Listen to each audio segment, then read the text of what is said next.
안녕하세요. 상쾌한 기술사 세실 인사드립니다. 이번 시간엔 건설안전기술사 합격 답안 중 내가 딱히 준비하지 않았던 문제를 시험장에서 만났을 때, 즉 서브노트 작성한 적이 없는 문제를 시험장에서 만났을 때 풀어나갔던 얘기 하나를 소개해 보려 합니다. 대상은 무량판 구조입니다. 기술사가 될 여러분들을 응원합니다. 무량판 구조 관련 실제 출제된 기출문제입니다. 118회 2교시 1번 25점 문제였고요. 무량판 슬래브의 정의 특징 및 시공시 유의사항에 대하여 설명하시오. 125회 때 4교시 1번 문제 25점짜리로 무량판 슬래브와 철근 콘크리트 슬래브를 비교 설명하고 무량판 슬래브 시공시 안전성 확보 방안에 대하여 설명하시오. 또한 131회는 10점짜리 1교시 9번 문제로 무량판 구조의 전단 보강 철근, 그리고 136회 때 25점짜리 2교시 4번 문제로 무량판 구조 슬래브의 종류와 특징, 시공시 유의사항, 재해 예방을 위한 안전 대책에 대하여 설명하시오. 이렇게 나왔네요. 질문 내용은 무량판 구조의 정의, 특징, 비교, 전단 보강 철근이 뭐냐, 시공시 유의사항, 안전성 확보 방안, 안전 대책 등이 되겠네요. 저는 이 중에 118회 문제랑 125회 문제를 선택했었는데요. 보통의 문제는 제가 서브노트를 만들어 보았었던 문제, 만들지 않았으면 그나마 조금이라도 공부해 보았거나 접촉해 보았었던 문제를, 그것도 아니면 관련 글이라도 읽었었던 문제를 선택했었는데, 이 문제는 전혀 준비한 적이 없었던 문제였고 그런 문제를 어쩔 수 없이 선택한 경우입니다. 사실 다른 문제는 더 자신이 없었기에 이 문제를 선택하지 않을 수 없는 그런 상황이기도 했어요. 그나마 제가 해외 현장에서 무량판 구조를 시공한 경험이 있어서 그거 가지고 한번 물고 늘어지자는 생각으로 선택했었습니다. 그럼 25점짜리 기준으로 얘기를 이어가 볼게요. 첫 번째 대제목은 서론입니다. 무량판 구조의 정의 정도 써주시면 되고요. 없을 물, 대들보량, 널빤지판, 즉 뭐가 없다는 거죠. 만약 구성 요소로 언급하고 싶다고 하시면 기둥, 캐피털, 드랍 판넬 등으로 구성되어 있다 정도 언급해 주시면 될 것 같고요. 재해 유형으로 언급하고 싶으시다면 삼풍백화점 붕괴, 인천 검단 아파트 지하주차장 붕괴 정도 언급해 주시면 되지 않을까 합니다. 두 번째 대제목은 특징입니다. 장점, 단점으로 나누어 설명하면 되겠죠. 장점은 보가 없으니 실내 공간 활용도가 높다. 전기 설비 등의 M&E 서비스 시공이 유리하다. 층고를 낮추거나 천정고를 높일 수 있다. 공간 이용률이 높아진다 등이 되겠고요. 단점은 슬래브 두께가 두꺼워져 고정 하중이 증가된다. 보가 있는 구조에 비해서 구조상 불리하다. 보강 철근이 많이 필요하다. 펀칭 쉐어, 즉 이쑤시개 효과 대비가 필요하다. 이 정도 써주시면 될 것 같고요. 정확하지 않아도 됩니다. 그냥 내가 아는 내용을 막 끄집어내가지고 그럴싸하게 기술하시면 됩니다. 세 번째 대제목은 무량판 구조의 종류입니다. 종류를 일렬로 나열하여 작성하셔도 되고요. 이렇게 표를 이용해서 작성하셔도 됩니다. 각각의 특징들에 대해서 간단하게 몇 가지 작성해 주시면 될 것 같습니다. 네 번째 대제목은 비교표입니다. 저는 무량판 슬래브와 철근 콘크리트 슬래브의 비교, 그리고 플랫 슬래브랑 플랫 플레이트 슬래브의 비교표를 작성하였습니다. 지금 보시는 이 표는 제가 시험 치고 와서 실제 복귀한 건데요. 작성했을 때 기준은 없었습니다. 그냥 제 마음대로 끌리는 것을 즉흥적으로 작성한 것이고요. 포인트는 좌측 구분 항목에 무엇을 넣느냐를 빨리 결정해야 한다는 것이죠. 다음은 시공시 유의사항입니다. 문제에 시공시 유의사항이 있어서 시공시 유의사항을 작성했습니다. 전단 보강 철근 시공 철저, 타설시 다짐 철저, 피복 두께 확보, 동절기 단열 양생 보온 양생 철저, 하절기 충분한 수분 양생 철저, 거푸집 존치 기간 준수, 거푸집 해체 강도 확인 등이 있겠습니다. 다음으로는 안전성 확보 방안입니다. 첫 번째로는 이 문제가 기술안전 문제잖아요. 따라서 구조안전에 대해서 언급해 주시면 좋을 것 같아요. 구조 설계 기준 사전 검토 철저, 드랍 판넬이랑 캐피탈이 있는지, 없으면 없어도 되는지, 있으면 그걸 제대로 시공할 수 있는지, 시공 계획 검토 등을 말합니다. 드랍 판넬의 역할은 전단 보강을 얘기하고요. 캐피탈의 역할은 펀칭 쉐어 방지가 주 목적입니다. 우측의 이 그림은 제가 실제 시험장에서 그렸던 그림입니다. 또한 드랍 판넬의 기준에 대해서도 언급해 주시면 좋을 것 같아요. 국가건설기준센터 kcsc.re.kr에 들어가셔서 KDS 142070 찾아보시면 이 4-1-2-4 항목에 지판에 대한 내용이 나옵니다. 이 지판이 드랍 판넬을 말하는데요. 여기 보시면 2번 지판은 받침부 중심선에서 각 방향 받침부 중심 간 경간의 6분의 1 이상을 각 방향으로 연장시켜야 된다. 이 말이 되겠고요. 지판의 폭을 얘기합니다. 지판의 슬라이브 아래로 돌출한 두께는 돌출부를 제외한 슬라이브 두께의 4분의 1 이상으로 하여야 한다. 이 부분을 말하는 것이죠. 지판의 두께를 얘기합니다. 또한 기둥폭에 관련된 기준은 이 표와 같으며 300 이상, 층고의 15분의 1 이상, 기둥 중심 간 거리의 20분의 1 이상, 이것도 작성해 주시면 좋을 것 같습니다. 근데 저는 실제 시험장에서는 슬라이브 기준, 드랍 판넬 기준은 적었으나 기둥 기준은 못 적었어요. 또한 이 기둥 기준은 시험이 끝나고도 KCSC에서 찾지를 못했습니다. 혹시 이 기둥 기준의 출처를 아시는 분은 댓글로 좀 남겨주시면 정말 감사할 것 같습니다. 다음으로는 전단 보강근 배치입니다. 전단 보강근은 10점짜리 문제 단독으로도 출제되었던 만큼 중요한 항목이죠. 기둥 주변 2분의 D 내에 설치하여 기둥이 쏙 빠지는 펀칭 쉐어, 즉 이쑤시개 효과를 방지해주는 역할을 합니다.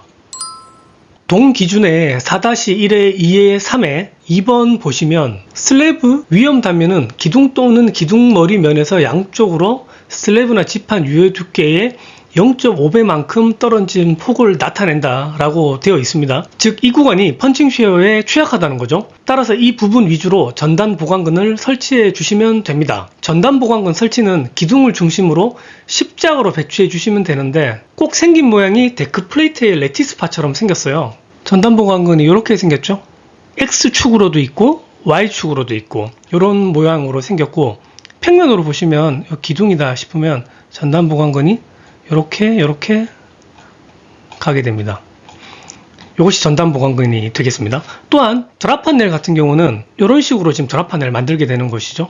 그래서 평면으로 봤을 때 기둥이 있으면 원래 기둥 주변에 2분의 D 파괴 단면은 이 정도였는데 드랍 판넬로 이 파괴 단면을 크게 키우는 겁니다. 그렇게 되면 응력이 분산이 돼서 저항력이 더 커진다. 그런 개념으로 이 드랍 판넬을 시공을 하게 되는 거죠. 드랍 판넬도 마찬가지고 캐피털도 마찬가지입니다. 또한 상부 하중의 철저한 검토도 있겠습니다. 상부 조경토, 상부 차량 하중, 그 다음에 가설 중장비, 배관 덕트 환풍 시설 등 행잉 하중에 대한 검토 등을 말하는 것이 되겠죠. 구조적인 안전성 확보가 되었다면 다음으로는 3E 심생환 대책이 있겠습니다. 3E 대책은 교육적 대책, 관리적 대책, 기술적 대책을 의미하고요. 4M은 맨, 머신, 미디어, 매니지먼트에 관련된 대책입니다. 그리고 제가 항상 부수적으로 강조했던 심리적 대책, 생리적 대책, 그 다음에 환경적 대책도 부가적으로 넣을 수 있겠습니다. 기술적 대책 몇 가지 말씀드리면 드랍 판넬 내에 CJ를 배치하지 말라는 게 주 골자고요. 제가 해외에 있을 때는 바벤딩 스케줄 BBS라고 불렀거든요. 즉 철근 샵 드로잉을 작성할 때 CJ가 드랍 판넬 내에 생기지 않도록 검토를 철저히 하라는 내용, 드랍 판넬 내에 철근 이음을 철저히 하라는 내용, 드랍 판넬 타설할 때 진동 다짐을 철저히 하고 양생 시 진동 충격을 금지하라는 내용 등이 있겠습니다. 또한 피복 두께 확보, 거푸칩 존치 기간 준수, 물결합 제비, 단위 수량 최소화 등으로 수축 균율에 대한 대응을 해라, 이런 내용이 되겠죠. 다음으로는 교육적 대책입니다. 타설 작업자 특별안전 교육을 실시한다거나 동바리 하부의 변형 감지자 대피 교육을 실시한다거나 레미콘 유도자 교육, 안전보호구 사용법이랑 착용법 교육 등이 되겠죠. 다음으로는 관리적 대책이 있습니다. PTW 사전 제출하고 회의를 해가지고 승인을 한다. 사전 위험성 평가, 리스크 어세스먼트 실시를 하는데 근로자랑 같이 한다. 안전관리자, 관리감독자 배치한다. 타설부에 출입 통제를 한다. 동바리 하부 수평 보강대를 XY 두 방향으로 시공한다. 동바리의 좌굴 안전성을 사전 검토한다는 내용이 있겠습니다. 즉, 이 3+ 심생환 대책은 자신의 현장 경험을 반영하여서 작성해 주시면 될 것 같습니다. 다음으로는 법규상 대책인데요. 산업법상 대책, 건진법상 대책이 있을 수 있습니다. 우선 산업안전보건법상 대책으로는 산안법 대표 서류인 유해위험 방지 계획서가 있겠습니다. 유방계 검토를 철저히 하고 정기적으로 실시하는 현장 확인 점검 시 해당 사항을 확인한다는 내용이고요. 다음으로는 안전보건 대장 작성 후에 발주자가 매 3개월마다 이행 여부를 점검한다는 내용입니다. 다음으로는 건설기술진흥법상 대책인데요. DFS 검토할 때 작용 하중에 대한 철저한 검토, 그리고 안전성을 확보한 가설 동바리 설치 방법 등이 있습니다. 가령 유해지 위에 멍해제 시공할 때는 편심을 방지하고 센터 정렬을 위해서 좌우측 쐐기를 설치한다, 이런 내용이 있을 수 있겠고요. 이런 말이겠죠.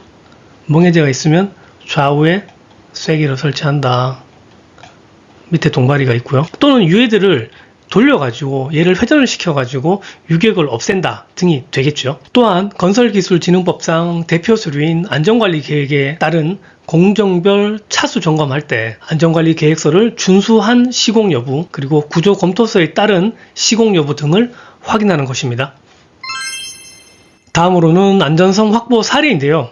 저는 해외 현장에서 무령판 구조를 타설할 때 COS를 통해 안전성을 확보했다는 내용으로 사례를 작성해봤습니다. Certificate of Supervision의 약자고요. P-Endorsement에 따른 시공을 문제없이 했다는 확인서를 말하며 우리나라 말로 하자면 구조계산 준수 시공 현장 확인서 정도 될 것 같습니다. 가설 구조계산서를 반영한 동바리 샵 드로잉에 따라서 시공을 문제없이 했다는 것을 구조계산서를 발행했던 그 구조기술사가 직접 확인해서 OK 도장을 찍어주는 행위입니다. 그 현장 시공한 동바리 앞에 COS를 비닐 커버제에 감싸가지고 배치해 둬야만 감리가 검측을 하고 타설을 할 수 있게 해주는 것이죠.